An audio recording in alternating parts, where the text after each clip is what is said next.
Muito bem-vindos ao nosso canal de infectologia. Eu sou Renato Cassol, médico infectologista, e vou comentar para vocês basicamente 2 artigos que caíram agora, essa semana, sobre o SARS-CoV-2, sobre a nossa Covid-19. Primeiramente, algumas perguntas em relação ao meu trabalho. Pessoal, eu me formei em medicina em 2002 pela Pontifícia Universidade Católica do Rio Grande do Sul e fiz residência de infectologia, mais 3 anos, completado em 2006, se não me engano. Tenho MBA em gestão hospitalar e também em controle de infecção hospitalar. E o pessoal tem perguntado onde é que eu trabalho. Eu tenho um consultório particular, pessoal. Eu tenho um consultório onde eu atendo praticamente todas as tardes e de manhã eu atuo no hospital. Então é basicamente isso que eu faço pelo menos durante de segunda a sexta-feira. A gente sabe que final de semana ainda tem alguns pacientes para ser resolvidos os problemas e a gente faz isso também, então. Então só para responder as perguntas aí do pessoal que me perguntou se eu faço telemedicina, se eu atendo presencial, faço telemedicina e atendo presencial também, sem problemas nenhum. Então o primeiro artigo que eu quero mostrar para vocês hoje é um artigo que saiu na Lancet no dia 28, certo? Onde eles viram a dinâmica do vírus em tempos de Delta, certo? Então o primeiro slide que eu quero mostrar aqui para vocês, bem interessante, eu botei já traduzido, certo? Mostrando ali, então o artigo é sobre a transmissão comunitária, né, e a carga viral do SARS-CoV-2 variante Delta, aquela variante que apareceu a primeira vez lá na Índia. Então eles falaram, nossas descobertas ajudam a explicar como e por que a variante Delta está sendo transmitida de forma tão eficaz em populações com alta cobertura vacinal, embora as vacinas atuais permaneçam eficazes na prevenção de doenças graves e mortes por Covid-19.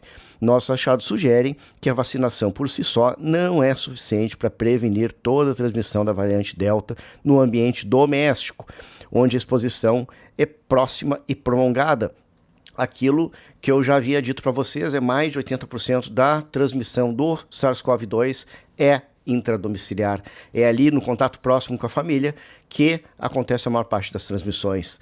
É por isso também que desde o início da pandemia a gente diz, não façam lockdown, porque o lockdown vai aglomerar as pessoas dentro de casa. E isso, basta um entrar com o vírus e a transmissão começa intrafamiliar. E a gente sabe isso na prática, que quando a gente atende um da família, a gente já sabe que vai atender vários da família, certo? Lembrando que criança não tem grandes problemas, é a segunda parte que eu vou falar sobre o vídeo disso. Então, a Delta, ela tem uma taxa de transmissão muito superior pelo menos a nossa P1 aqui, que estava aqui em Manaus, muito mais inflamatória, P1, muito mais grave a doença pela P1. A Delta dá uma doença mais branda, certo? Ela já é predominante aqui no Brasil e vai ser predominante provavelmente no mundo inteiro, porque o R0 dela é de 5. R0 é a capacidade de cada pessoa contaminada transmitir para outras pessoas. Então, com a Delta, cada pessoa contaminada transmite para 5 em média. Enquanto com a P1, aquela que tínhamos antes aqui no Brasil, cada pessoa contaminada transmitia para 2. Então, essa vantagem evolutiva da Delta faz com que ela se sobreponha às demais linhagens do SARS-CoV-2, ainda bem que ela nos parece ser aí, e é bem mais branda. Então eu vou botar aqui o último slide desse artigo para vocês, que é a conclusão do slide. A vacinação reduz o risco de infecção pela variante Delta, reduz, mas não impede, e acelera a eliminação viral. No entanto, indivíduos totalmente vacinados têm picos de carga viral semelhante aos casos de não vacinados e pode transmitir infecções de maneira eficiente em ambientes domésticos, incluindo para contatos totalmente vacinados. Então, aquilo que nós já sabíamos há bastante tempo e aquilo que nós sempre dissemos. Essas vacinas, essas plataformas vacinais atuais, certo? Que ainda estão em teste, como eu falei no vídeo anterior, ainda são em testes. Elas nunca prometeram quebrar a cadeia de transmissão do vírus. O fabricante provavelmente já sabia disso, porque a metodologia que essas vacinas são feitas é para isso. Vacinas feitas de forma bastante acelerada. Elas sempre tiveram o objetivo a criar uma memória imunológica, anticorpos neutralizantes da classe IgG, para que as pessoas, quando contaminadas, tivessem uma doença mais branda, e até agora ela está cumprindo aquilo que ela se propõe.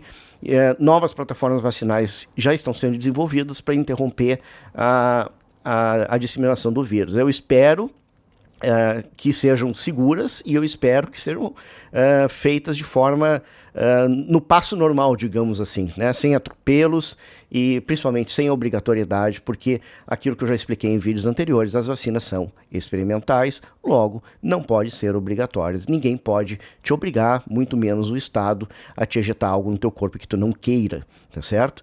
Só para lembrar também que os passaportes vacinais, com essa transmissão entre vacinados e de vacinados para vacinados, eles ficam completamente inúteis, certo? É mais uma forma de ditadura do que realmente algo que a ciência nos alegue que seja necessário. O segundo artigo que eu quero mostrar para vocês também foi feito essa semana, também foi publicado, os dois estão publicados, tá, pessoal? Não é pré-print. Essa semana é um artigo japonês muito interessante, eu vou botar o slide aqui para vocês. Então aqui os japoneses mediram, né, o efeito do fechamento das escolas no Japão. E o resultado, para surpresa de ninguém, foi que não encontramos nenhuma evidência de que o fechamento das escolas no Japão reduziu a disseminação do Covid-19. Nossos resultados nulos sugerem que as políticas sobre o fechamento de escolas devem ser reexaminadas, dadas as possíveis consequências negativas para as crianças e pais. Zero surpresa, nós falávamos isso há mais de ano, certo? E tinha gente que se vitimizava nas redes sociais. Se perder uma criança já vai ser o suficiente. Gente, criança vai muito bem com Covid. É muito difícil uma criança ir mal com Covid. Criança tem poucos receptores para entrar o Covid na nasorrinofaringe. Quando entra, dá uma doença mais branda, certo? Criança vai muito bem com Covid. Então, assim, nunca foi grande preocupação. A criança, não tive nenhuma criança que eu atendi grave pelo Covid. Nenhuma, zero. E eu atendo adultos, basicamente, mas as famílias que têm criança, eu atendia também. Então, nenhuma delas foi mal. Diferente de pessoas idosas, pessoas com comorbidades, que muitas vezes iam muito mal mesmo com o Covid. O Covid não é uma doença tão levezinha em alguns. Eu não sei se deve ter fatores genéticos, tem estudos mostrando que sim, tem fatores ambientais, tem fatores também da quantidade de carga viral que cada um tem. Então são vários fatores, são diversos fatores que influenciam no desfecho da infecção pelo SARS-CoV-2. Mas aí vão dizer os puristas, Renato, mas esse artigo saiu essa semana, né? Então, não tinha como saber. Besteira, pessoal. Eu achei aqui um artigo para manter no Japão, um artigo publicado na International Journal of Infectious Disease, né, mostrando também há mais de um ano, certo? Que o fechamento das escolas no Japão não mostrou nenhum efeito atenuante na transmissão de novas infecções por coronavírus. E são por essa e por mais inúmeras publicações que todos os países que fecharam no início da pandemia suas escolas rapidamente reviram esses atos, viram que isso é prejudicial para as crianças e para os pais e cancelaram esse fechamento de escolas, enquanto aqui no Brasil ainda está se discutindo de como as escolas serão reabertas. Não é à toa que chegamos aonde chegamos, certo, pessoal? No próximo vídeo eu quero falar um pouquinho mais ainda sobre tratamento da Covid-19. Já saiu um estudo feito aqui em Belo Horizonte, bem interessante, com tratamento precoce, com mais uma das drogas, deve ser a 20ª, poucas drogas já que nós temos disponíveis para tentar atenuar a infecção pelo Covid-19. Um grande abraço a todos, eu sou Renato Cassol, médico infectologista, e até o próximo vídeo.